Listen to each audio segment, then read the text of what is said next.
Hello दोस्तों, welcome to Success Plus Academy. मैं हूं सुमित चौधरी। और दोस्तों, आज के इस वीडियो में हम बात करने वाले हैं एक बहुत ही महत्वपूर्ण और बहुत ही इंटरेस्टिंग विषय के ऊपर, जो कि है कि धर्म और रिलीजन के बीच क्या अंतर होता है। आप सभी को पता है कि धर्म जो है वो हिंदी भाषा का शब्द है, जो कि संस्कृत, पाली और प्राकृत जैसी भाषाओं से होता हुआ हिंदी भाषा तक पहुंचा। लेकिन जब इस शब्द का अंग्रेजी भाषा में अनुवाद करते हैं तो एक ही शब्द मिलता है और वो शब्द है रिलीजन। और रिलीजन जो आप जानते हैं कि दुनिया भर में बहुत तरीके के रिलीजन है। क्रिश्चियनिटी है, इस्लाम है, हिंदुइज्म है, जैनिज्म है, बुद्धिज्म है, टाओइज्म है। ये तमाम तरीके के अलग अलग रिलीजन्स दुनिया भर में फॉलो किए जाते हैं। तो क्या धर्म और रिलीजन सेम चीज है? दोनों के क्या सेम कॉन्सेप्ट है? और क्या इनके बीच में कोई अंतर है? क्या इन दोनों के बीच में कोई इंटरलिंक्ड है, कोई रिलेशन है? तो ये चीजें आपको समझने के लिए दोनों शब्दों की परिभाषाओं को समझना पड़ेगा कि धर्म की क्या-क्या परिभाषाएं हैं, क्योंकि ये जो शब्द है ये हिंदी का शब्द है और भारतीय भाषाओं का शब्द है। तो भारत में इसकी परिभाषाएं हम ढूंढेंगे तो हिंदुइज्म में इसकी परिभाषाएं मिलेंगी आपको, जैनिज्म में मिलेंगी, बुद्धिज्म में मिलेंगी। उनसे आपको धर्म का कॉन्सेप्ट जो है वो समझ में आ जाएगा। रिलीजन के कॉन्सेप्ट को, जो कि एक ट्रेडिशन है, उसको आप सेपरेटली अलग तरीके से समझ सकते हैं और उसको भी मैं आपको समझा दूंगा। तो आपको इन दोनों के बीच में इंटरलिंक भी पता चल जाएगा और दोनों के बीच में अंतर भी समझ में आ जाएंगे। उसके बाद कुछ और शब्द भी हैं, जैसे कि मजहब है, जो कि एक अरबी भाषा का शब्द है। सेक्ट है, वो क्या होता है, रिलीजन का सेक्ट से क्या रिलेशन है और किस तरह से वो अलग होता है, उसकी बात करेंगे। पंथ जो है वो भी एक अलग भाषा का शब्द है। तो रिलीजन, मजहब, पंथ, इनको बहुत हद तक आप एक तरह से देख सकते हैं, लेकिन धर्म इनसे किस तरह से अलग है इसकी हम बात करेंगे। कई लोगों ने ये कमेंट किए, ये वीडियो मैं बना रहा हूं आपके सामने, उससे पहले मैंने बहुत सारे रिलीजन्स के बारे में वीडियो बना रखे हैं।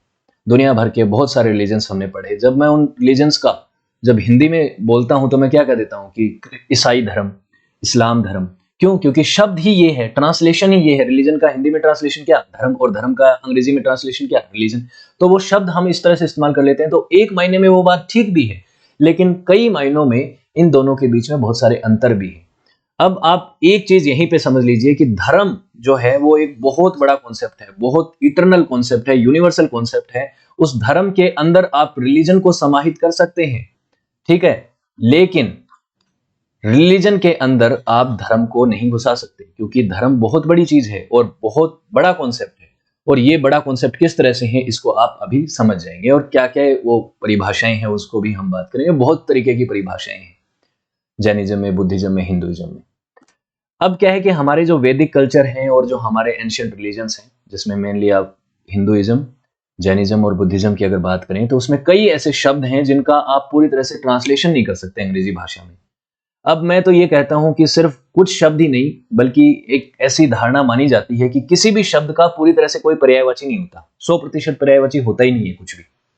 कोई एक शब्द है तो उसका पूरा लिटरली मीनिंग 100% वही शब्द व्यक्त करता है। कोई दूसरा शब्द उसके जैसा समान नहीं हो सकता, एग्जैक्ट सेम नहीं हो सकता, और उसका पूरी तरह से ट्रांसलेशन नहीं किया जा सकता। लेकिन कुछ शब्द तो ऐसे हैं जिनका पूरी तरह से ट्रांसलेशन मतलब कोई मानता ही नहीं है कि ये होता है। जैसे कि योग। योग को हिंदी में योग बोलते हैं, इंग्लिश में योग बोल देते हैं, कई बार योगा बोल देते हैं, ठीक है। कर्म, कर्म को कर्मा बोल देते हैं, आग लगा दिया आगे कर्म, ठीक है। ब्रह्म को ब्रह्मा बोल देते हैं और ब्रह्म इस तरह से लिख दिया जाता है। धर्म जो है उसको धर्मा ऐसे बोल दिया जाता है, और इसका ट्रांसलेशन कई बार ये रिलीजन के तौर पे कर देते हैं, लेकिन वो ट्रांसलेशन पूरी तरह से सही नहीं है, ठीक है। तो वो सही क्यों नहीं है उसकी हम बात करेंगे। रिलीजन एक इटरनल कॉन्सेप्ट है, एक यूनिवर्सल कॉन्सेप्ट है, जबकि रिलीजन जो है, धर्म जो है वो एक इटरनल और यूनिवर्सल कॉन्सेप्ट है, जबकि रिलीजन जो है वो एक ट्रेडिशन होता है मेनली। अभी यहां तक समझिए और फिर अब डेफिनेशन समझते समझते आपको सारी चीजें क्लियर हो जाएंगी। अब हम धर्म के ऊपर बात करते हैं। पहले धर्म का मीनिंग और उसकी जो वेरियस डेफिनेशंस हैं अलग अलग जगहों पे, उनकी बात करते हैं। तो धर्म जो है वो संस्कृत भाषा के एक रूट वर्ड ध्री से बना है, ध्रे से बना है, जिसका मतलब होता है टू होल्ड, टू मेंटेन और टू प्रिजर्व। किसी चीज को प्रिजर्व रखना, मेंटेन रखना या होल्ड करके रखना। अब ये किस चीज को होल्ड करके रखना है? अपने कैरेक्टर को, अपने नेचर को, अपने कर्म को, अपनी तमाम चीजों को। जो एक धर्म है, मतलब धर्म क्या क्या करने का वो चीजें बताता है, जीवन शैली जीने का तरीका बताता है, बिहेव करने का तरीका बताता है, उन तमाम चीजों को यहाँ पे बताया गया। लेकिन रूट वर्ड का मतलब क्या है? टू होल्ड और टू मेंटेन। तो हिंदुइज्म, बुद्धिज्म और जो जैनिज्म इन कॉन्सेप्ट्स के अंदर आपको मिलेगा कि धर्म का जो एक, अगर आप ओवरव्यू देखेंगे तो ओवरव्यू आपको पता चलेगा कि ए लॉ और a principle which govern the universe, इस पूरे यूनिवर्स को गवर्न करने के लिए जो एक लॉ है वो ही क्या है, धर्म है। और हर एक चीज का यूनिवर्स के अंदर, एक जीव, एक अजीव या तमाम तरीके के जो मैटर हैं, उन सभी मैटर्स का अपना अपना धर्म है, अपनी अपनी प्रकृति है, अपना अपना तरीका है, जिसको यूनिवर्स के प्रिंसिपल से, उसके लॉज से चलना पड़ता है, उसी हिसाब से चलता है। वो हर एक इंडिविजुअल का अपना अपना धर्म है। ठीक, ये बात आपको समझ में आ गई। एक देश का अपनी कानून व्यवस्था होती है, जैसे भारत की कानून व्यवस्था भारत का संविधान तय करता है, लेकिन इस पूरी प्रकृति का, इस पूरे वर्ल्ड का, इस पूरे ब्रह्मांड की भी एक नेचर है। हर एक मैटर की अपनी प्रकृति है। तो उस मैटर की जो प्रकृति है और वो जिस लॉ के तहत काम करती है, वही क्या है, लॉ है। वही क्या है, धर्म है। ग्रेविटेशनल फोर्स भी एक तरीके का धर्म है। इतना इटरनल तरीके से धर्म को परिभाषित किया गया है। हमारे जो पुराने टेक्स्ट हैं उनके अंदर, जो रिलीजियस टेक्स्ट हैं और जो भी पुराने प्राचीन टेक्स्ट हैं उनके बीच में, उनके अंदर ये चीजें कही गई हैं। तो for an individual to live out their dharma is for them to act in according to with this law. हर एक इंडिविजुअल जो है वो इस धर्म के अधीन काम करता है। कई बार क्या है कि कोई भी इंडिविजुअल जो है, कोई भी सजीव जो है या कोई भी मैटर जो है, अगर इस लॉ से अलग सेपरेट होके काम करता है, मतलब उस लॉ की चैन को तोड़ता है, उस धर्म की चैन को तोड़ता है, तो उससे क्या है, अव्यवस्था फैलती है, केओस होता है। ये चीजें हैं। ये आपको मैं गीता का जब आगे बताऊंगा तब आपको चीजें समझ में आएंगी कि गीता में किस तरह से परिभाषित किया गया है। अब आगे क्या है कि धर्म is considered one of the 3 jewels of Buddhism. Buddhism के जो 3 ज्वेल हैं उसमें संघ, बुद्ध और धर्म, ये 3 है। संघा, बुद्धा और धर्म उनमें से एक है, तो ये उसमें भी बहुत इंपॉर्टेंट है। तो पाथ ऑफ एनलाइटनमेंट का एक बहुत बड़ा जरिया है ये, उनमें से 3 में से एक ये है। हिंदुइज्म के अंदर धर्म जो है 4 जो फिलोसॉफिकल प्रिंसिपल हैं, अर्थ, कर्म, मोक्ष और धर्म, उनमें से आता है। तो यहाँ पे भी इसका बहुत इंपॉर्टेंट कॉन्सेप्ट है। तो it can also be understood as a law of righteousness, मतलब सही जो है वही करना धर्म है, जो सही है वही धर्म है, जो नेचर, जो एक यूनिवर्सल तरीके से सही है वही जो है धर्म है। अब जो है सही और गलत की परिभाषा भी आप, हर व्यक्ति का अपना अपना परसेप्शन होता है। मान लीजिए 2 व्यक्ति हैं, ए और बी। ए के हिसाब से कोई चीज सही है वो बी के लिए गलत हो सकती है, बी के लिए जो कोई चीज सही है वो ए के लिए गलत हो सकती है। लेकिन यूनिवर्स के लॉ के हिसाब से ए और बी का परसेप्शन मैटर नहीं करता। यूनिवर्स का अपना लॉ है, अपना तरीका है, अपना धर्म है, अपना सिद्धांत है, अपना प्रिंसिपल है। उसके हिसाब से जो सही है वही धर्म है। किसी इंडिविजुअल के परसेप्शन के हिसाब से धर्म जो है वो डिसाइड नहीं होता। हालांकि एक कहा जाता है धर्म इति धार्यति, सही से बोल पा रहा हूं कि नहीं उसका मुझे ध्यान नहीं, संस्कृत मुझे अच्छे से नहीं आती है, लेकिन धर्म जो है, जो धारण करता है वो धर्म है। और जिस भी इंडिविजुअल ने जो धारण कर रखा है वो उसने धर्म अपना रखा है। और हर एक इंडिविजुअल का अपना धर्म है, जो धारण करने योग्य है वही धर्म है, वही क्या होता है, धर्म है। इस तरह से परिभाषित किया जाता है। तो राइटियसनेस, सत्य, ऑर्डर, कि किसी चीज का ऑर्डर किस तरह से चलाना है, कस्टम्स का हो, बिहेवियर का हो, एथिक्स का हो, जो भी लाइफ के पॉसिबल एस्पेक्ट्स हैं, उन तमाम चीजों को धर्म जो है उनमें सर्वोपरि है।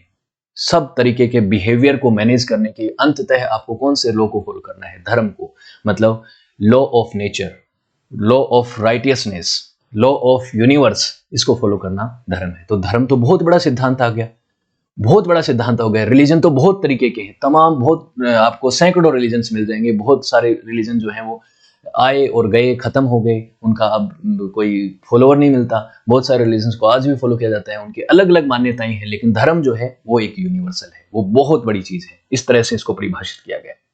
The implication of dharma is that there is a right और truth way of each person to carry out their life in order to serve both themselves और अदर्स। कि बेसिकली अपने लिए और दूसरों के लिए जो भी आप कर्म करते हैं उसका इंपैक्ट सिर्फ आप पे नहीं पड़ता है, आपके आसपास की बहुत सी चीजों पे पड़ता है, बहुत से लोगों पे पड़ता है। तो उस ऑर्डर को मेंटेन रखने के लिए कि क्या सही है और क्या सच है, उस अल्टीमेट ट्रुथ को फॉलो करना ही धर्म है, उसका इंप्लीकेशन ही धर्म है, धर्म को फॉलो करना है। तो इंडिविजुअल जो है उसको अपने अपने तरीके से देखते हैं। इसीलिए हर एक व्यक्ति इस दुनिया में 7 अरब से ज्यादा लोग हैं और वो जिस तरह से चीजों को देखते हैं, हर आदमी अपना धर्म फॉलो करता है, अपने तरीके से जीता है अपने जीवन को, अपने हिसाब से कर्म करता है, तो हर व्यक्ति का अपना एक धर्म हो गया। इस तरह से आप चीजें देख सकते हैं। तो dharma is closely related to the concept of duty. Duty भी महत्वपूर्ण है। क्यों? ड्यूटी आपकी एक मॉरल रेस्पॉन्सिबिलिटी है, आपकी एक यूनिवर्सल रेस्पॉन्सिबिलिटी है, उसको फॉलो करना जो है वो धर्म है। सेल्फलेस सर्विस, सेवा, ये आप जब आप बेहतर तरीके से धर्म को निभाते हैं तो आप इन चीजों को भी फॉलो करते हैं। ये फंडामेंटल प्रिंसिपल हैं जो कि हमारी अलग अलग फिलोसॉफिकल धारणाओं में पहले से मौजूद है। तो right way of living is धर्म, ये आप डेफिनेशन यहाँ पे मैंने आपको एक ओवरव्यू यहाँ पे बता दिया। एक कॉस्मिक लॉ है, यूनिवर्सल लॉ है, जो कि पूरे यूनिवर्स को केओस से बचाने के लिए क्रिएट किया गया। यूनिवर्स ने इटसेल्फ, प्रकृति अपने आप अपने कानून, अपने नेचर को बनाती है। ठीक है, आग जो है वो जलती है तो उससे हीट जनरेट होती है। ये आग को किसी ने सिखाया नहीं है, वो उसकी प्रकृति है। बर्फ जो है उसको टेम्परेचर में लेके जाओगे तो वो पिघलेगी, वो उसकी प्रकृति है। उसको, पानी को अगर आप फ्रिज में रखोगे तो वो जमेगा, क्योंकि वो प्रकृति है। उस प्रकृति को किसी ने क्रिएट नहीं किया, वो नेचर ने इटसेल्फ, खुद यूनिवर्स ने वो जो है लॉज बनाए हैं, वो अपने आप होती हैं वो चीजें। तो वही जो है उन सभी तमाम चीजों का, सिर्फ लिविंग्स का नहीं बल्कि नॉन लिविंग्स के भी अपने अपने धर्म है। सबको अपनी प्रकृति को फॉलो करना पड़ता है। अब ये है कि अलग कॉन्सेप्ट में कि ह्यूमन बिहेवियर, आप इसमें ह्यूमन बिहेवियर भी इसमें बहुत महत्वपूर्ण है, क्योंकि ह्यूमन जो है इस पूरे ब्रह्मांड का जीवों में सर्वोपरि है, सबसे ताकतवर है और सबसे इंटेलिजेंट है। तो वो इन चीजों के बारे में अध्ययन करता है, उनका बिहेवियर इंपॉर्टेंट है, उनके बारे में ही लिखा जाता है, लिखने वाले भी ह्यूमन ही हैं। तो इन धर्म के कॉन्सेप्ट को जब हम पढ़ रहे हैं, जिन लोगों ने लिखा, तो ह्यूमन बिहेवियर के ऊपर भी ऑब्वियसली बात हुई। तो उनका वे ऑफ लिविंग जो है उसको भी मैनेज करना होता है, उसको भी लोगों को बताना होता है कि आपका धर्म क्या है, ताकि सोसाइटी, फैमिली और जो बाकी आसपास का आपका यूनिवर्स है उसमें केओस ना हो। तो इसमें concept of duty, rights, wrongs, religion, morality, ये तमाम चीजें जो है वो इसमें इंक्लूड हो जाती हैं। तो रिलीजन तो इसका एक पार्ट हुआ, one of its part. Religion is धर्म के एक, अगर धर्म को देखा जाए, पूरे यूनिवर्स के धर्म के यूनिवर्स को देखा जाए तो उसमें रिलीजन वन ऑफ कॉन्सेप्ट है, not completely but one of. तो रिलीजन को धर्म आप बोल सकते हैं, लेकिन धर्म के अंदर बहुत सारी चीजें हैं, लेकिन रिलीजन जो है वो धर्म के अंदर इटसेल्फ है, इसके अंदर ही है, इससे बाहर नहीं है, ये ध्यान रखिए। अब भगवत गीता के हिसाब से धर्म को किस तरह से परिभाषित किया जा सकता है। भगवत गीता का मतलब क्या होता है? भगवान का गीत। भगवान का गीत कौन से भगवान का? भगवान श्री कृष्ण ने जब महाभारत के युद्ध में अर्जुन को जो संदेश दिया और जो गीता के बारे में उसमें उन्होंने जो चीजें बताई, उनको धर्म को परिभाषित किया, तो बहुत बड़ी है गीता। तो मैं सारी गीता को तो यहाँ पे नहीं एक्सप्लेन कर पाऊंगा, क्योंकि पूरी गीता के अंदर ही धर्म को पूरी तरह से परिभाषित किया गया है। बहुत सारे श्लोक हैं उसके अंदर, 18 अध्याय हैं, तो ऑब्वियसली उसमें बहुत सारी चीजें हैं। तो ऐसा हुआ क्यों? ऐसा इसलिए हुआ जब भगवान श्री कृष्ण सारथी थे अर्जुन के, जो कि पांडु पुत्र थे, पांडव थे, और वो अपने ही जो कजिन ब्रदर्स थे उनके खिलाफ युद्ध लड़ने के लिए महाभारत की रणभूमि में आए, जिसको धर्म युद्ध भूमि कहा गया। उस महाभारत के युद्ध में धर्म रणभूमि कहा गया। क्यों? क्योंकि वो एक धर्म युद्ध था, जिसमें धर्म जो है वो पांडवों की तरफ झुका हुआ था, सच उनकी तरफ झुका हुआ था, शोषण उनका हुआ था, और दूसरी तरफ कौरव थे जिनकी तरफ बहुत ताकत थी, बहुत बड़े बड़े महारथी थे, लेकिन वो अर्जुन के दुश्मन होने के साथ साथ उनके क्या थे? भाई बंधु भी थे, उनके रिश्तेदार भी थे। तो अर्जुन जो है वो यहाँ पे अपना हथियार त्याग देते हैं, अपना जो धनुष है उसको रख देते हैं, और भगवान श्री कृष्ण से कहते हैं कि मैं इनके खिलाफ युद्ध नहीं लड़ सकता। और कंफ्यूजन क्यों होता है? कंफ्यूजन इसलिए होता है कि भगवान अर्जुन जो है वो अपने धर्म में कंफ्यूज हो जाते हैं कि उनका धर्म क्या है। अर्जुन भी एक बहुत ज्ञानी व्यक्ति थे, उन्होंने बहुत कुछ सीखा था अपने जीवन में, लेकिन उनको कंफ्यूजन क्यों हुआ? कंफ्यूजन इसलिए हुआ कि उनका एक योद्धा के तौर पे ये कर्तव्य था, ये ड्यूटी थी कि वो अपने दुश्मन के खिलाफ लड़ें, और जो उनके खिलाफ अग्रेसर हैं, जिन्होंने उनका शोषण किया है, उनके अधिकारों को छीना है, तो एक वॉरियर के तौर पे, एक क्षत्रिय के तौर पे ये उनका धर्म था, उनकी ड्यूटी थी कि वो उनके खिलाफ युद्ध लड़ें और उनको रणभूमि में हराएं और धर्म की जीत हासिल करें। लेकिन दूसरी तरफ उनकी ये भी ड्यूटी थी कि वो कुरु वंशज होने के नाते क्योंकि कुरुवंशज थे वो, कुरुवंशज का मतलब सिर्फ कौरव नहीं होते हैं, याद रखिए कुरु पहले थे उनके, तो उनके वंशज थे वो। आप भरतवंशी होने के मान लीजिए, चाहे उस तरह से चीजें मान लीजिए, तो वो भरतवंशी होने के नाते उनकी ये जिम्मेदारी थी कि वो अपने परिवार को और अपने रिलेटिव्स को प्रोटेक्ट भी करें। और अब उन्हें युद्ध जो है वो अपने रिश्तेदारों और अपने भाई बंधुओं के साथ ही लड़ना था, तो वो यहाँ पे कंफ्यूज हो जाते हैं और भगवान श्री कृष्ण से कहते हैं कि मैं युद्ध इनके खिलाफ नहीं लड़ सकता। अब मुझे बताइए कि मुझे क्या करना चाहिए, कि क्या सही है और क्या गलत है। अब मुझे बताइए कि मेरा धर्म क्या है, मुझे क्या करना चाहिए। तब भगवान श्री कृष्ण उनको डिटेल में समझाते हैं कि धर्म क्या है। तुम्हारे रिश्तेदार जो तुम्हारे खिलाफ हैं उनको प्रोटेक्ट करना एक व्यक्ति का धर्म होता है, लेकिन अब वो चीज उससे ऊपर निकल चुकी है। क्यों? क्योंकि वो अधर्म की तरफ है, वो नेचर के नियम को तोड़ रहे हैं, वो यूनिवर्सल लॉ को तोड़ रहे हैं। उन्होंने जो समाज के अंदर लॉ एंड ऑर्डर जो मेंटेन होना चाहिए उसको तोड़ा है, और इसीलिए तुम्हें उनके खिलाफ युद्ध लड़ना चाहिए, चाहे वो तुम्हारे कुछ भी हो। लेकिन आज तुम रणभूमि में आए हो तो तुम्हें अपने शत्रु के खिलाफ युद्ध लड़ना चाहिए, क्योंकि हमने तमाम कोशिशें करी कि ये युद्ध ना हो और चीजें सही हो जाएं, लेकिन स्थिति इतनी आ गई कि हमें युद्ध भूमि में आना ही पड़ा, तो अब आपको युद्ध लड़ना ही पड़ेगा, ये आपका धर्म है। उसके बाद दूसरी बार गीता में धर्म का एक बहुत बड़ा यूज होता है। आगे चल के जो अगले जो चौथा अध्याय है उसमें इसका अध्ययन होता है कि धर्म का क्या मीनिंग है। तो यहाँ पे इस भगवान श्री कृष्ण उनको ये भी बताते हैं कि जो वो एक बहुत फेमस, आपने इसका वो सुना होगा श्लोक, यदा यदा हि धर्मस्य ग्लानिं भर्ति भारत अभ्युत्थानम नरम धर्मस्य तदात्मानं सृजाम्यहम् परित्राणाय साधूनां विनाशाय च दुष्कर्ताम धर्म स्थापनार्थम संभवामि युगे युगे। जिसका मतलब ये है कि जब जब धर्म का ग्लानि होती है, धर्म का नुकसान होता है, कोई भी यूनिवर्सल लॉज के साथ छेड़छाड़ करके उस धर्म को नुकसान पहुंचाता है, तो तब तब वो एक ईश्वर के तौर पे, जो ईश्वर थे वो विष्णु के अवतारी माने जाते हैं ना, राम भी थे तभी भी, और महाभारत काल में जब श्री कृष्ण भी थे, तो तब उन्होंने कहा कि तब तब मैं अवतार लेकर धर्म की स्थापना करने के लिए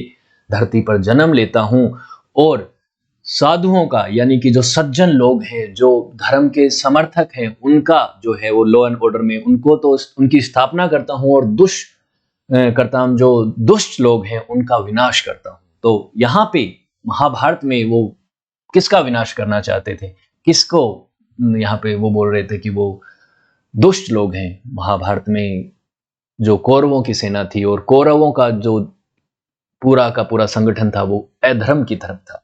उसमें से कई लोग ये बात जानते थे, जो लोग उनकी तरफ से युद्ध भी लड़ रहे थे, कि वो अधर्म की तरफ हैं, उनके बारे में बात आती है। संजय के साथ जब एक डिस्कशन होता है, जब संजय जो महाभारत को दूर बैठे देख सकते थे, उनको आशीर्वाद था, तो उनके साथ भी जब बातचीत होती है धृतराष्ट्र की, तो वो ये पूछते हैं शुरुआत में ही कि धर्म रणभूमि में क्या हो रहा है। जो कुरुक्षेत्र की रणभूमि, उसको धर्म युद्ध भूमि कहा गया। तो इस तरीके की बातें गीता में, महाभारत में कई बार कही, वेद व्यास ने भी कई बार धर्म को यहाँ पे परिभाषित किया। अब यहाँ पे क्या ये दोनों धर्म के जो मीनिंग है, जब पहला और दूसरा की ये क्या आपस में लिंक है, तो इसमें उन्होंने जो बात बोली थी इस श्लोक के बाद, और यहाँ पे बातें उन्होंने बोली कि धर्म का मतलब ये है कि वर्चुअस सोशल ऑर्डर को स्थापित करना है। जो गुण है, जो अच्छे गुण क्या क्या होते हैं, सत्य, अहिंसा, लॉ एंड ऑर्डर, सबको प्रोटेक्ट करना, ये सब जो चीजें हैं वो क्या है, वर्चुअस हैं।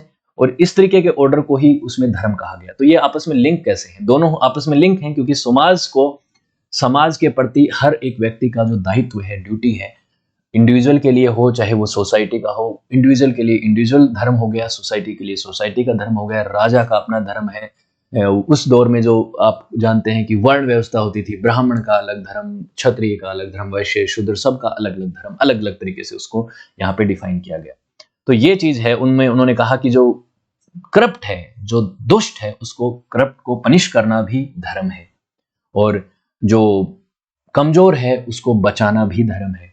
तो उसके लिए कई बार बड़े धर्म को प्रोटेक्ट करने के लिए छोटे धर्म को छोड़ना पड़ता है। फॉर एग्जाम्पल कैसे कि परिवार को बचाना भी अर्जुन का धर्म था, लेकिन लॉ एंड ऑर्डर और सोसाइटी को सही तरीके से आगे लेके जाना उसका बड़ा धर्म था। तो उस बड़े धर्म को प्रोटेक्ट करने के लिए यहाँ पे उस छोटे धर्म को कहीं ना कहीं सैक्रिफाइस भी करना पड़ा। इस तरीके की चीजें यहाँ पे भगवत गीता में समझाई गई हैं। उसके बाद धर्मशास्त्र जो हुए हैं हमारे, धर्मशास्त्र मतलब धर्म के आधार पे कानून, नियम, नियम कानून कायदे, मतलब बेसिकली इसको रिलीजियस लॉ बोला जाता है इंग्लिश में, तो क्योंकि धर्म को ट्रांसलेटिव रिलीजन के तौर पे किया जाता है। तो कई सारी यहाँ पे स्मृतियां हैं, नारद स्मृति, मनु स्मृति, इस तरीके की कई 70 के आसपास स्मृति लिखी गई थी भारत के प्राचीन समय में। उनमें से मनुस्मृति काफी पॉपुलर हुई, काफी ये डिबेट भी होती है इसके ऊपर, इसके अंदर जो चीजें लिखी गई हैं कई विवादास्पद भी चीजें हैं, जो इसका बाद में ट्रांसलेशन हुआ उसमें विवादास्पद हैं, और मनुस्मृति का कैसे ट्रांजिशन हुआ उसके ऊपर कई बड़ी डिबेट्स हुई हैं और आप उसको समझ सकते हैं। लेकिन मनुस्मृति में ये कहा गया कि मनु, जो कि माना जाता है कि भगवान एक ऐसे व्यक्ति थे जिसमें प्रकृति का विनाश होने के बाद वो जीवित रहे, और कई बार कहा जाता है कि ब्रह्म के ही वो जो है आगे ब्रह्मा जी जो थे उन्होंने ही उनको एक तरह से उनका ही वो अंश थे, उन्होंने धर्म के तौर पे उनका जन्म हुआ था कि वो धर्म की स्थापना करेंगे और लोगों को ये बताएंगे कि एक्चुअली धर्म क्या है। ब्रह्मा ने जो ये प्रकृति, ये जो ब्रह्मांड बनाया है, रिलीजियस पॉइंट ऑफ व्यू से आप देखिएगा, साइंटिफिक पॉइंट ऑफ व्यू से हर चीज को बीच बीच में नहीं, आपको यहाँ पे धर्म की परिभाषा को समझना है तो उस तरह से। कई लोग क्या है कि बीच में ही कमेंट कर देते हैं कि साइंटिफिक नहीं हो रहे हैं आप, रिलीजियस हो रहे हैं, नहीं, आप उस चीज को समझिए। तो धर्मा की परिभाषा यहाँ पे मन्नु के हिसाब से क्या होती है, it is dharma which is followed by pious man well versed in the Vedas and as enter in their क्या बोलते हैं hearts by virtuous and every example from the hatred and inordinate affection. धर्म क्या है, जो कि पियोस पवित्र लोगों के लिए फॉलो किया जाता है, जिसमें क्या फॉलो करते हैं वो लोग, जिसमें वेदों में जो बातें कही गई, हमारे सबसे प्राचीनतम टेक्स्ट क्या है भारत के ही अगर आप बात करें हिंदुइज्म के, सनातनिज्म के, वो वेद हैं। तो उन वेदों को जो है उनमें जो चीजें लिखी गई हैं उनको जो फॉलो करता है और अपने हार्ट के अंदर वर्चुअस होता है, तमाम उन चीजों को फॉलो करता है जो कि एक ह्यूमन बीइंग को फॉलो करनी चाहिए, वो तो है, वो ही धर्म है। और अपने इनऑर्डिनेट अफेक्शन को साइडलाइन करके, मतलब किसी तरीके से, मतलब आदमी ही करप्ट कब होता है, जब उसमें ग्रीड आता है या किसी तरीके का अटैचमेंट आता है। तो किसी के अटैचमेंट की वजह से किसी अपने खुद के नेचुरल धर्म को त्याग देना भी जो है वो अधर्म है। तो ऐसा होता है ना कि मान लीजिए, एक एग्जांपल के तौर पे बता रहा हूँ, एक व्यक्ति है ना, पर्सन है, उसका बेटा है, उसने कुछ करप्शन किया ना, इस बेटे को बचाने के लिए इसने अगर अपना धर्म त्याग दिया और इसको पनिश नहीं किया तो वो अधर्म हुआ। तो इसलिए इनकोऑर्डिनेट अफेक्शन को और हेट्रेट को भी, किसी तरीके की अपने दुश्मन के प्रति अगर वो हो गया कि उस वो व्यक्ति सही भी है और उसका नुकसान पहुंचाए, वो भी अधर्म है। तो धर्म ये है कि आपको नफरत और अटैचमेंट दोनों से अलग होके आपको उस चीज को फॉलो करना है, जो कि यूनिवर्सल लॉ है। ये चीज मनुस्मृति में कही गई। पुराणों में और जो हमारा इपिक इतिहास है, जो हमारे अलग अलग जो वर्जन है, उनमें क्या बताया गया, जैसे शिव पुराण के अंदर ये कहा गया कि धर्म जो है, जब ब्रह्मा जी ने प्रकृति का निर्माण कर दिया था, पूरे ब्रह्मांड का निर्माण कर दिया था, तो वो सेटिस्फाई नहीं हुए और उन्होंने बाद में है ना धर्म की स्थापना करी। उन्होंने साधक के तौर पे धर्म की स्थापना करी। साधक मतलब जो एक एस्पिरेंट होता है, मतलब एक क्या होता है, स्टूडेंट होता है बेसिकली। तो उन्होंने इसको बनाया और वो स्टूडेंट यहाँ पे माना गया कि मनु थे। मनु के फॉर्म में उन्होंने कहा, उन्होंने मनु को सब कुछ बताया कि क्या क्या तुम्हें स्थापित करना है, ताकि धरती पे लोग जो हैं वो कोई तो ब्रह्मा जी की तरफ से रिप्रेजेंटेटिव आए और वो बताए लोगों को। अब इसी वजह से क्या है कि ये सब चीजें लिखी गई है और मनुस्मृति में जो बातें वो कही गई कि मनु ने बताई थी। और मनुस्मृति के अंदर कई सारी ऐसी चीजें हैं जो कि थोड़ी विवादास्पद हैं। उसमें स्त्रियों की स्थिति हो, शूद्रों की स्थिति हो, उसके ऊपर कई सारे कॉन्फ्लिक्टेड बातें हैं। तो उसमें दो तरीके के लोग हैं। एक तो कहते हैं कि ये मनुस्मृति को प्रोटेस्ट खारिज कर देना चाहिए, जैसे अम्बेडकरवादी, अम्बेडकर जी ने वो जलाई थी मनुस्मृति। जिस मनुस्मृति की प्रति को अम्बेडकर ने जलाया था उसमें बहुत सारी चीजें ऐसी थी जिसको उन्होंने जलाया, तो वो एक सिंबॉलिक हो गया। लेकिन कुछ चीजें, कोई लोगों का ऐसा मानना है कि वो जो मनुस्मृति के अंदर एक परिवर्तित चीजें हैं, जो गलत चीजें उसके अंदर डाली गई हैं, वो बाद में उसके अंदर अपग्रेड हुई है। मनु ने वो बातें नहीं बोली थी। Over the period of time उसका ट्रांजिशन होता चला गया, जैसे संविधान के अंदर संशोधन होते हैं वैसे ही उसमें चला गया। दोनों की अपनी अपनी बातें हैं। हम कोई सा भी क्लेम नहीं करते, क्यों? क्योंकि हमें नहीं पता कि मनुस्मृति में जो चीजें लिखी गई हैं वो एक्चुअली मनु ने बोली, मनु नाम का कोई व्यक्ति था भी या नहीं। लेकिन हम यहाँ पे ये समझते हैं कि ये बातें यहाँ पे क्या क्या किस तरह से पुराणों में धर्म के बारे में विस्तारित तौर पे परिभाषाएं दी गई। अब बुद्धिज्म के ऊपर आते हैं। बुद्धिज्म, जो कि हमारा देश में एक और इम्पोर्टेंट रिलीजन, प्राचीन समय पे 7वीं शताब्दी ईसा पूर्व में लगभग इसका ओरिजिनेशन माना जाता है गौतम बुद्धा के समय से। ठीक है, कई लोगों को मानना है बहुत पहले से था, लेकिन गौतम बुद्धा ने उसको एक्सटेंड आगे करा। लेकिन मेनली ज्यादातर लोगों का यही मानना है कि बुद्धिज्म गौतम बुद्धा के जन्म के समय 7वीं शताब्दी ईसा पूर्व में लगभग आया। तो गौतम बुद्धा की जो टीचिंग्स है उनके हिसाब से बुद्धिज्म की सारी टीचिंग्स आती है। उसमें धर्म की भी अलग अलग परिभाषाएं हैं। सबसे अलग अलग परिभाषाएं हैं, उनमें एक परिभाषा सबसे पहले आती है मोस्ट सिग्निफिकेंट की टीचिंग्स और डॉक्ट्रिन्स के बारे में। जो है टीचिंग्स जो है और डॉक्ट्रिन उनको धर्मा जो है वो रिप्रेजेंट करता है। जब गौतम बुद्धा को इनलाइटनमेंट नहीं मिला था, निर्वाण नहीं मिला था, ज्ञान की प्राप्ति नहीं हुई थी, उससे पहले उनका मानना था कि उनका ये था कि उनके जो टीचर्स थे, बुद्धा के जो टीचर्स थे, जो जो चीजें बुद्धा को उन्होंने सिखाई, उनसे जो जो चीजें उन्होंने सीखी वही उनका धर्म था, वही चीजें उनके लिए धर्म थी। लेकिन जब उनको इनलाइटनमेंट मिल गया, बोध गया में मिल गया, बिहार में मिल गया, तो वहां पे उन्होंने उसके बाद जब उन्होंने अपना पहला सरमन दिया सारनाथ में, तब उन्होंने कहा, तब उसको कहा जाता है धर्म चक्र परिवर्तनम, धर्म का पहिया जो है, the turning the wheel of धर्म, धर्म का पहिया पूरी तरह से घूम गया। मतलब धर्म की परिभाषा और धर्म के लिए उनकी जो सोच है वो पूरी तरह से बदल गई। वो अब नए तरीके से चीजों को लोगों के सामने प्रेजेंट करना चाहते थे, एक नए तरीके से उनके प्रीचमेंट शुरू हुए। तो इसको धर्म चक्र परिवर्तन कहते हैं। तो धर्म शब्द का इस्तेमाल यहाँ पे हो गया कि अब प्रीचमेंट होगा, टीचिंग होगी, डॉक्ट्रिन्स बताई जाएंगी, वो किसकी, वो क्या है, वो धर्म है, ये चीजें होती हैं। एक बात और मैं यहाँ पे क्लियर करना चाहूंगा, कई लोग, जब मैंने बुद्धिज्म के बारे में कहा और कहा कि भारत में कई लोग आए और क्योंकि यहाँ पे ओरिजिनेशन हुआ था, और कहते हैं कि नहीं नहीं आप ऐसा कैसे कह सकते हैं, नेपाल से हुआ, नेपाल में गौतम बुद्धा का जन्म हुआ था, बात ठीक है ना, कपिलवस्तु, और वहां पे जन्म हुआ। लेकिन गौतम बुद्धा को निर्वाण कहाँ मिला? भारत में मिला, बोध गया में मिला, बिहार में मिला। उन्होंने अपने पहले शुरुआती सरमन कहाँ पे दिया? उत्तर प्रदेश के सारनाथ में पहला सरमन दिया। तो गौतम बुद्धा कहाँ से थे? नेपाल हमारा हिस्सा नहीं था, नेपाल सेपरेटली आप देखें, लेकिन वो भारत में उन्होंने ज्ञान प्राप्ति हुई, भारत में उन्होंने पहले अपने प्लेसमेंट दिए। तो ये कहना कहाँ अनुचित है कि भारत में बुद्धिज्म का ओरिजिनेशन हुआ? नेपाल और भारत दोनों कहा जा सकता है, कोई इसमें इशू थोड़ी है। तो उसको उससे कोई नाराजगी व्यक्त करने की कोई वो नहीं है। मेरा कोई यहाँ पे ये नहीं है कि मैं किसी को यहाँ पे क्लेम करके किसी की विरासत को छीनना चाहता हूँ, ऐसा कुछ भी नहीं है। गौतम बुद्धा का जीवन भारत और नेपाल दोनों में रहा है और दोनों जगह के लोग उनको मानते हैं, वो महान व्यक्ति थे, जिसमें कोई दो राय नहीं है। उसके बाद बात आती है कि when the Buddha described that what he himself taught in his disciples, जो उनके जो आगे चल के जो शिष्य थे उनको उन्होंने कहा, तो उसको कहा जाता है धर्म विनय। धर्म विनय का मतलब होता है कि विनय तो वो होता है कि जो इनके जो डिसिप्लिन हैं, जो मोनेस्ट्रीज में रहते थे, उनके लिए क्या डिसिप्लिन होंगे, क्या रूल्स होंगे, और धर्मा बाकी सभी चीजों के लिए था कि जो जो चीजें आपको करनी है अपने जीवन में, चाहे ड्यूटी हो, चाहे आपको बिहेवियर हो, या किसी भी तरीके की चीजें जो हैं, आचरण हो, चरित्र हो, उन तमाम चीजों को उन्होंने धर्म में संग्रहित किया। तो मतलब धर्म कितनी बड़ी चीज हो गई। Dharma as a teaching and central to tradition, जिस तरह से उसका सेंस यहाँ पे निकल के आता है। उसके बाद दूसरा मीनिंग जो है, अगर आप देखें, और जो उसके एंशिएंट इंडियन कमेंटेटर्स थे, उन्होंने भी इसके ऊपर बहुत सारी चीजें लिखी कि जो 4 नोबल ट्रुथ थे, गौतम बुद्धा ने जो नोबल ट्रुथ बताया, उसमें उन्होंने कहा था कि देखिए दुख का कारण क्या है, पीड़ा का कारण, जिसमें उन्होंने बताई थी कारण की दुख का मेन कारण है उम्मीद।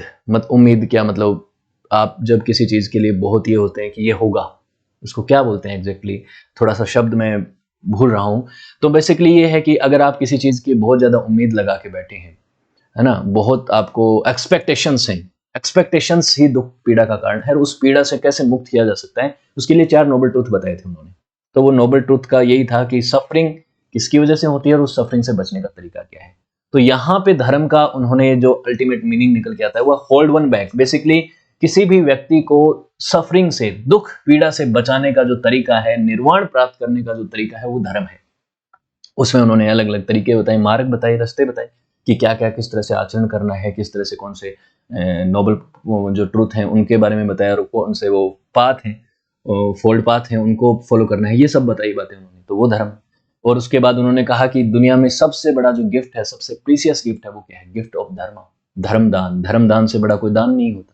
तो यहाँ पे उन्होंने कहा, तो ये और उसका मीनिंग को रिप्रेजेंट करता है कि किस तरह से आप चीजों को एक्सप्लेन करते हैं। एक टीचिंग के तौर पे उन्होंने यहाँ पे इस बात को एक्सप्लेन कर दिया। धर्मदान मतलब या किसी के नेत्र चक्षु खोल दो, चेतना चक्षु खोल दो, किसी को ये बता दो कि सच क्या है, जीवन का सार क्या है, तो उससे बड़ा कोई दान हो सकता है? अगर किसी को इतना आपने इनलाइटन कर दिया तो वो हो गई बात। सेकंड मीनिंग यहाँ पे निकल के आता है कि धर्म जो है वो फिजिकल मेंटल फैक्टर है, फंडामेंटल कॉन्स्टिट्यूट एलिमेंट है। एक मतलब किसी भी चीज के जो प्रकृति होती है उसके किस चीज से बनती है, उसमें जो जो चीजें हैं, कोई भी एक एटम मान लीजिए एलिमेंट है, तो इसकी प्रकृति क्या क्या बताती है कि इसके अंदर है क्या क्या, इसके अंदर है क्या, वही तो इसकी गुण बताएगा, वही तो इसकी चीजें बताएगा। तो बिल्डिंग ब्लॉक्स जो होते हैं किसी भी चीज के अंदर, किसी भी वस्तु के अंदर, चाहे वो जीव हो, सजीव हो, जीव हो या अजीव हो, उनका स्ट्रक्चर जिस तरह से बनता है उसकी वजह से उसकी प्रकृति निर्धारण होती है, उसकी नेचर बनती है, और वो नेचर जो बनती है वही नेचर जो है उसके धर्म की तरफ उसको अग्रसर करती है कि उसकी जो प्रकृति है उस प्रकृति के हिसाब से उसे क्या करना है, उसको किस तरह से बिहेव करना है, वो चीज यहाँ पे हो जाती है। तो ये सब चीजें जो हैं इनकी अलग अलग, जो अभिधम है, विनय पटिका है, त्रिपिटका है, इसके अंदर चीजें जो हैं बताई गई हैं, ये सब कॉन्सेप्ट वहां पे दे रखे हैं। तो तीसरा मीनिंग भी आता है फिर धर्म का बुद्धिज्म के अंदर, उसका मतलब होता है कैरेक्टरिस्टिक्स या क्वालिटी। ये आपको समझ में आ गई, मैं बार बार बता चुका हूँ आपको ये बात कि धर्म काया के अंदर ये चीज बुद्धिज्म में भी बताई गई है कि जैसे गौतम बुद्धा हैं, उनको महान माना गया, उनको एक रिलीजियस हेड माना गया, एक मतलब गुरु माना गया। आप ये मान लीजिए कि वो क्या है, बुद्धिज्म के संस्थापक फाउंडर के तौर पे उनको क्यों माना गया, क्योंकि माना गया कि उनके ये जो क्वालिटी है, उनके जो कैरेक्टरिस्टिक्स हैं वो बहुत सुपीरियर है, फिजिकल हो, वर्बल हो, मेंटल हो, उनकी जो ऑस्पिशियस क्वालिटी है, इसीलिए बुद्धा को एक धर्म के तौर पे स्वीकार कर लिया गया, वो अपने आप में एक धर्म है। तो इस तरह से चीजें उसकी एक उनकी जो ऑस्पिशियस क्वालिटी है उनको देख के उनको लोग फॉलो करते हैं। और आज भी आप बुद्धिस्ट जो अलग अलग जगहों पे उनके जो बुद्धिज्म के जो श्रीन्स होती हैं उनमें जाओगे तो वहां पे बुद्धा के अवशेष मिलते हैं, कहीं बाल, कहीं नाखून, कहीं कुछ, जो जो चीजें प्रिजर्व करके रखी गई। तो इस तरह से उन क्वालिटी को भी मैनेज करते हैं। जैनिज्म जो कि एक बहुत ही साइंटिफिक रिलीजन माना जाता है, इसमें सब चीजें जो हैं वो तर्कपूर्ण दी जाती हैं, ठीक है। तो तीर्थकर हुए 24, महावीर स्वामी जी अंतिम तीर्थकर हुए, और महावीर स्वामी जी के समय से जैनिज्म वो है वो एक पॉपुलर, एक अलग रिलीजन के तौर पे, एक सेक्ट के तौर पे अलग निकल के आ गया, ठीक है। रिलीजन के तौर पे, सेक्ट तो इसके अलग अलग हैं, जैसे श्वेतांबर, दिगंबर, वो जैनिज्म की ब्रांचेस हैं, उनको सेक्ट कहा गया, ठीक है। सेक्ट होते हैं वो तो ब्रांचेस बन जाती हैं, उससे सेक्ट होते हैं। तो यहाँ पे धर्म की कई बार बातें हुई हैं, बहुत सारे मीनिंग यहाँ पे प्राकृत भाषा में और संस्कृत भाषा में उनका था। तो धर्मस्थिष्ट काय, द प्रिंसिपल ऑफ मोशन, द्रव्य के बारे में बात हुई, सब्सटेंस की रियलिटी के बारे में हुई, ट्रू नेचर ऑफ थिंग्स, किसी भी तरीके की चीज है उसकी नेचर के बारे में बात हुई, 10 वर्च्यूज के बारे में बात हुई, जो 10 वर्च्यूज होती हैं किसी व्यक्ति में होनी चाहिए जिससे वो व्यक्ति जो है वो कैवल्य की प्राप्ति कर सकता है। जैसे निर्वाण होता है बुद्धिज्म में, मतलब एनलाइटनमेंट, उसी तरह से यहाँ पे कैवल्य होता है जैनिज्म में, उसका नाम कैवल्य है, वो भी एक तरह से एनलाइटनमेंट है, अल्टीमेट ट्रूथ को स्वीकार करना, उसको ज्ञान प्राप्त करना है। तो इसमें जो 10 वर्च्यूज हैं वो होनी चाहिए, फॉरगिवनेस, नॉन वोलेंस, इस तरीके की 10 वर्च्यूज की बात कर रखी है। हमने उन रिलीजन्स को पढ़ा था तब मैंने बताया भी था आपको 10 वर्च्यूज के बारे में। तो ये तमाम चीजों को फॉलो करना यही धर्म है। और भी यहाँ पे अगर जैनिज्म की अगर आप बात करेंगे तो जैनिज्म को आप अलग अलग स्टेजेस पे समझ सकते हैं। जैनिज्म के अंदर कि ईश्वर की जो आप प्रे करते हैं, रिलीजियस, जो कि एक रिलीजियस थिंग है, और जैन स्क्रिप्चर्स के हिसाब से उसको भी धर्म है, वो भी धर्म है।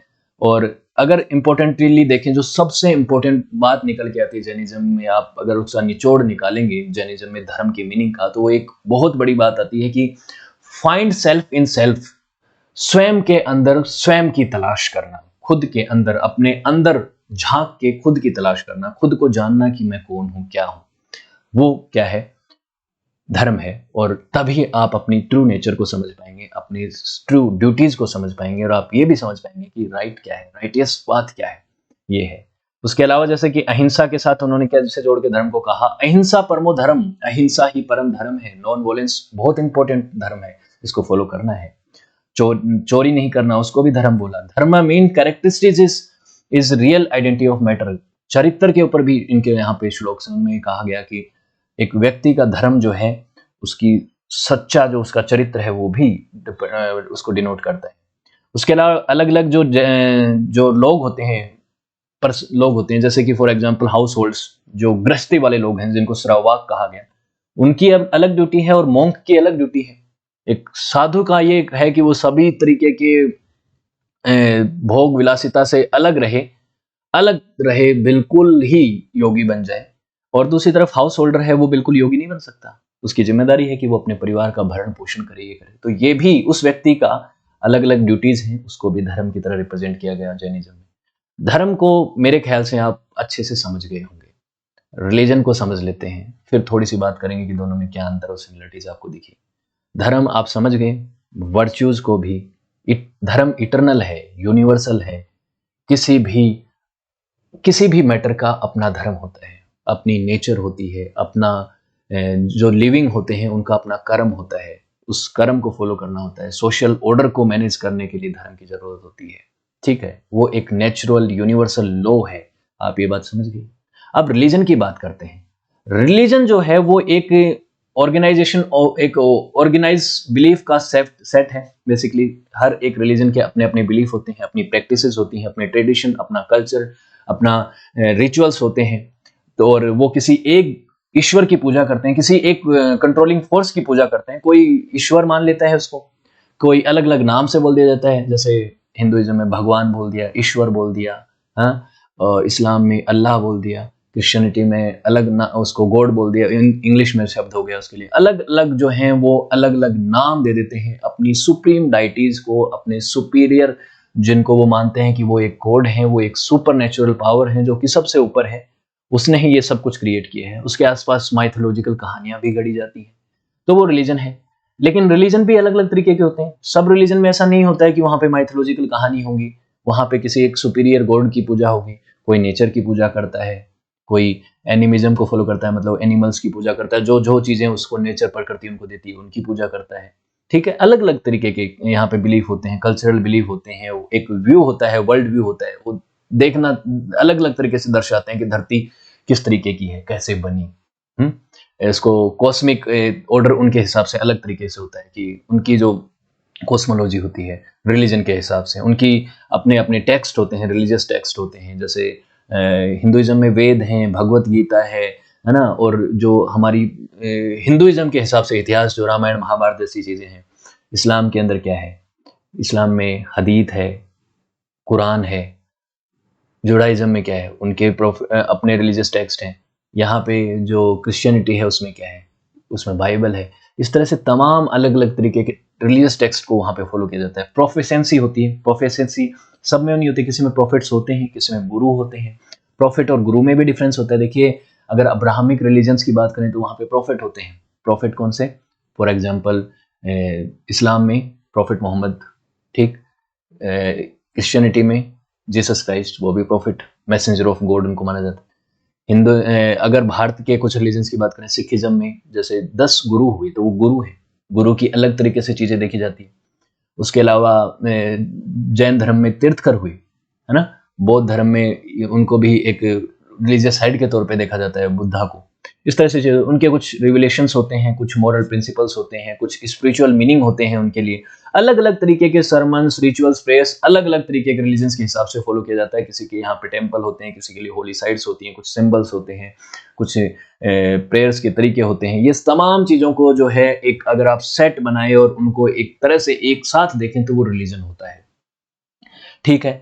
कोई एक बेसिक रिलीजन की डेफिनेशन नहीं, लेकिन इन तमाम सेट जो चीज़ों को मैंने बोला वो ही क्या है? रिलीजन है। क्योंकि बहुत वैरायटी ऑफ रिलीजन्स हैं तो सबकी अलग अलग चीज़ें हैं, तो उसके हिसाब से एक पूरी डेफिनेशन नहीं आप बना सकते। सभी तरीके के रिलीजन जो हैं वो ये नहीं कहते कि एक गॉड है ऊपर और वो गॉड जो है वो सब कुछ चला रहा है या सुपरनेचुरल पावर है, ऐसी चीज़ें नहीं कहते। लेकिन कुछ कहते हैं। उसमें जो है अलग अलग तरीके के ट्रेडिशन को बोला जाता है। कुछ जगहों पे मोनोथिस्टिक रिलीजन्स को फॉलो किया जाता है। मोनोथिस्टिक जिसमें कहा जाता है कि सुप्रीम गॉड एक ही है, ईश्वर एक ईश्वरवाद में बिलीव करते हैं। कुछ पॉलिथिज्म में मानते हैं, यानी कि मल्टी गॉड्स की पूजा होती है। मोनोथिस्टिक के तौर पे आप देखें अब्राहमिक रिलीजन जो है, जैसे जुडाइज्म यानी यहूदी धर्म, क्रिश्चियन धर्म और जो आपका इस्लाम है, ये मोनोथिस्टिक रिलीजन है। पॉलिथिस्टिक रिलीजन्स में आप देखें, हिंदुइज्म देख लीजिए, मल्टी गॉड्स की यहाँ पे पूजा होती है। अलग अलग तरीके के यहाँ पे रिलीजन्स को आप देख सकते हैं। एनिमिज्म क्या होता है? जिसमें नॉन डिवाइन, डिवाइन क्या होता है? नहीं, नॉन डिवाइन, डिवाइन मतलब जो पूजनीय है वो क्या है? नॉन ह्यूमन बीइंग्स जो है उनको पूजते हैं, उनको मानते हैं। पेड़ों की पूजा कर ली, एनिमल्स की पूजा कर ली, नेचर की पूजा कर ली, ओशंस, पहाड़, इन सब की पूजा कर ली। टोटेमिज्म में क्या होता है, बेसिकली डिवाइन कनेक्शन होता है between humans and natural world के बीच में एक कनेक्शन को स्थापित करने के लिए एक यहाँ पे धारणा होती है। ये इस तरीके के हैं। कभी हम रिलीजन्स के ऊपर एक ऐसा सेपरेट वीडियो बनाएंगे जिसमें तमाम तरीके के रिलीजन्स की अलग अलग धारणाओं के बारे में बात कर लेंगे। अब यहाँ पे हम ओवरव्यू देख रहे हैं। एथिसिज्म क्या होता है? एथिसिज्म मतलब नास्तिकवाद है ना, हिंदी में नास्तिकवाद कह देते हैं। एथिसिज्म जो है बेसिकली ये है कि जिसमें मानता है कि कोई गॉड ऊपर है नहीं। वो साइंटिफिक तरीके से वो कहते हैं कि हम तो मानते ही नहीं कि ईश्वर है? हालांकि किसी ने ना देखा है, ना किसी ने ये कहा कि हमने नहीं देखा। तो जो चीज देखी भी नहीं, जो अनदेखी भी है, तो उसको ना तो ये कहा जा सकता है कि वो है, और या ना ये नहीं कहा जा सकता कि वो नहीं है। तो उसके लिए एक और विचारधारा होती है, वो एग्नोस्टिसिज्म होती है। एग्नोस्टिज्म मतलब जो है वो कहते हैं कि हमें नहीं पता ईश्वर है या नहीं है। वो बीच में रहते हैं कि हमें इस बारे में हम कह ही नहीं सकते, वो अननोन है और अननोनेबल ही रहेगा, कोई इसको जान नहीं सकता। रिलीजन्स का आप एग्जाम्पल देख लीजिए। एग्जाम्पल आपको पता है, Hinduism, Buddhism, Jainism, Sikhism, Islam, Judaism, Christianity, Zoroastrianism, फ्राओइज्म, मिजो अमेरिकन रिलीजन्स। इन तमाम रिलीजन्स की वजह से हमने अलग अलग वीडियो बना रखी हैं। प्लेलिस्ट में जाके आप देखेंगे तो आपको इन तमाम रिलीजन्स की बेसिक फिलोसॉफीज और इनके बारे में, इनका इतिहास आपको पता चल जाएगा। कौन लोग इनको फॉलो करते थे, क्या क्या चीज़ें वो करते थे, और कौन आज भी फॉलो करते हैं, तो उनकी आप जाके देख सकते हैं। अब रिलीजन और मजहब में क्या डिफरेंस होता है? यहाँ पे कोई अंतर नहीं होता बेसिकली। मजहब जो है वो एक अरबिक शब्द है रिलीजन के लिए, लेकिन कहा जा सकता है वही बात कि किसी भी शब्द का पूरी तरह से कोई पर्यायवाची नहीं होता, पूरी तरह से कोई जो है एक तरह से ट्रांसलेशन नहीं हो सकता। तो कुछ अंतर आप देख सकते हैं, लेकिन मेनली कोई होता नहीं। अब्राहमिक जो फेथ है उनको मेनली यहाँ पे मजहब कहा जाता है, और बाकी रिलीजन्स के लिए ये मजहब शब्द का इस्तेमाल किया नहीं जाता है। वो लोग कर देते हैं जो उस एरिया में रहते हैं कि वो मजहब, लेकिन वो मजहब नहीं। भारत में मजहब के लिए जो शब्द है वो पंथ होता है, मेनली ऐसे कर देते हैं। तो रिलीजन और मजहब एक ही बात है। सेक्ट क्या होता है? रिलीजन और सेक्ट में माइन्यूट सा डिफरेंस है। सेक्ट जो है वो सब ग्रुप होते हैं रिलीजन के बेसिकली। जैसे कि आप जानते हैं कि इस्लाम के अंदर सेक्ट क्या है, शिया और सुन्नी है। बुद्धिज्म के अंदर महायान, हीनयान जो है वो सेक्ट है। जैनिज्म के अंदर दिगंबर और श्वेतांबर जैन होते हैं, तो वो उसके पार्ट हैं, उसी रिलीजन के सब पार्ट हैं, उसके इस नीचे के हिस्से हैं। लेकिन कई बार ऐसे रिलीजन बन जाते हैं, कुछ ऐसे सेक्ट बन जाते हैं जिसमें जो रिलीजियस फिलोसफी है वो काफी उसके पुराने रिलीजन से बहुत डिफरेंट हो जाती है, तो वो उसको एक अलग स्टैब्लिश रिलीजन के तौर पे भी देखा जा सकता है। ऐसा चीजें होती हैं। क्रिश्चियनिटी में भी जैसे हैं, जैसे कैथलिक और प्रोटेस्टेंट्स में बीच में काफी जब 15th सेंचुरी की बात में डिवीजन हुआ, तो आज उनको एक प्रोटेस्टेंट्स को अलग देख लेते हैं क्रिश्चियनिटी में, कैथलिक्स को अलग देख लेते हैं, तो वो सेक्ट हो गए। ये आपको समझ में आ गई।